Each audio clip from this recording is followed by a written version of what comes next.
వాళ్ళు పదే పదే చెప్పే కమాండ్ కంట్రోల్ రూమ్, సచివాలయం, ప్రగతి భవన్, కాళేశ్వరం ప్రారంభించి పూర్తి చేసినవి ఈ 4 చంద్రశేఖరరావు తెలంగాణ రాష్ట్రంలో. 1,50,000 కోట్ల రూపాయల అంచనాలతో మొదలుపెట్టిన కాళేశ్వరం 1,02,000 కోట్ల రూపాయల బిల్లులు చెల్లించిండు కాంట్రాక్టర్లు. కాళేశ్వరం కట్టడం, కాళేశ్వరం కూడడం 3 సంవత్సరాలలో జరిగిపోయింది. 1,00,000 కోట్ల రూపాయలు గోదావరి పాలైపోయినాయి. ప్రగతి భవన్ ఆయన విలాసవంతమైన జీవితాన్ని సేదతీరడానికి మాత్రం ఉపయోగపడ్డది తప్ప గద్దరన్న లాంటి వాళ్ళని ప్రగతి భవన్ గేటు దగ్గర గంటల కొద్దీ ఎండలో కూర్చోబెట్టింది తప్ప పేద ప్రజలకు ప్రవేశం లేని, తెలంగాణ పేద ప్రజలకు ప్రవేశం లేని నిషేధాజ్ఞలు ఉన్న ప్రగతి భవన్ కేవలం చంద్రశేఖరరావు గారికి వారి కుటుంబానికి ఉపయోగపడ్డది తప్ప తెలంగాణ రాష్ట్ర ప్రజలకు ఏమైనా ఉపయోగపడ్డదా?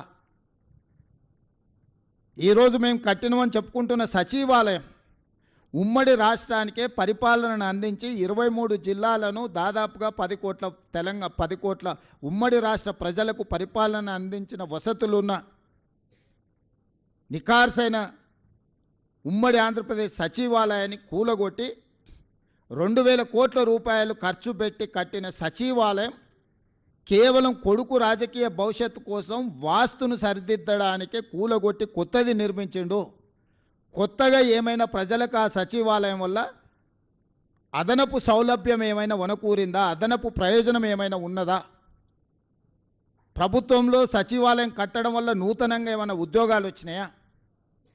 ఎవరికైనా ఉపాధి కానీ ఎవరికైనా భవిష్యత్ ప్రణాళికలకు ఆ సచివాలయం ఏమైనా పనికొచ్చిందా? కేవలం నీ కొడుకును ముఖ్యమంత్రిని చేయాలన్న ఆలోచనతో వాస్తు సరిగ్గా లేదని ఇంకా 100 సంవత్సరాలు సేవలు అందించగలిగిన భవనాలను కూల్చేసి ఎల్ఎన్టీ లాంటి సంస్థలు కట్టిన భవనాలను కూల్చి ఇప్పుడున్న సచివాలయం కట్టినావు. పేద ప్రజలకు ఆ సచివాలయం వల్ల అనాపైస ప్రయోజనం ఏమైనా వనగూరిందా? కమాండ్ కంట్రోల్ రూమ్ ద్వారా ప్రతిపక్ష నాయకుల ఇళ్ల ముందు సీసీ కెమెరాలు పెట్టి కమాండ్ కంట్రోల్ రూమ్లో కూర్చొని చూసుకోవడానికి ప్రతిపక్షాల మీద, తనంటే గిట్టని వాళ్ళ మీద, పాత్రికేయ మిత్రుల మీద నిఘబెట్టడానికి కమాండ్ కంట్రోల్ రూమ్ కట్టినవు తప్ప కమాండ్ కంట్రోల్ రూమ్ అంతకుముందు ఎవరినన్నా లోపలికి రానిచ్చిండ్రా? లోపల ఏముందో అదొక గండికోట రహస్యం.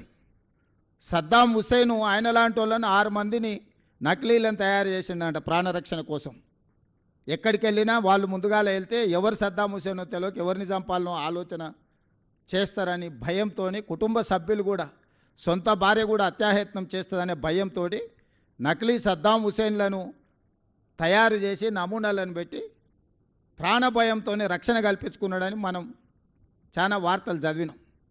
ఇలా చంద్రశేఖరరావు గారు ప్రాణభయంతో తనను కాపాడుకోవడానికి ప్రగతి భవన్లో బుల్లెట్ ప్రూఫ్ అద్దాలు బాత్రూంలో కూడా పెట్టుకునే పరిస్థితి వచ్చింది. ప్రతి వాళ్ళ మీద నిఘబెట్టాలన్న, తొంగి చూడాలి ప్రైవేటు జీవితాలలో అని తండ్రి కొడుకుల ఆలోచనతోటి టెలిఫోన్ ట్యాపింగ్ కానీ లేకపోతే కమాండ్ కంట్రోల్ రూమ్ కానీ కట్టినరు.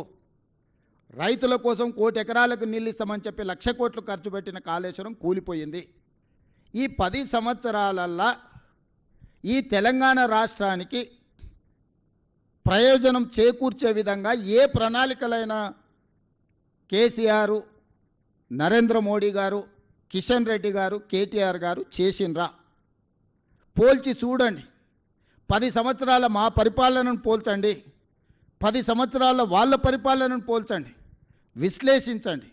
మీడియా మిత్రులు మీరు పూర్తిగా ప్రణాళికబద్ధంగా ఒక్కొక్క డిపార్ట్మెంటుని, అగ్రికల్చర్, ఇరిగేషన్, ఎడ్యుకేషన్, మున్సిపల్, ఇట్లా ఏ శాఖకు ఆ శాఖకు విడదీయండి. ఏదైనా ఒక ప్రణాళికతోని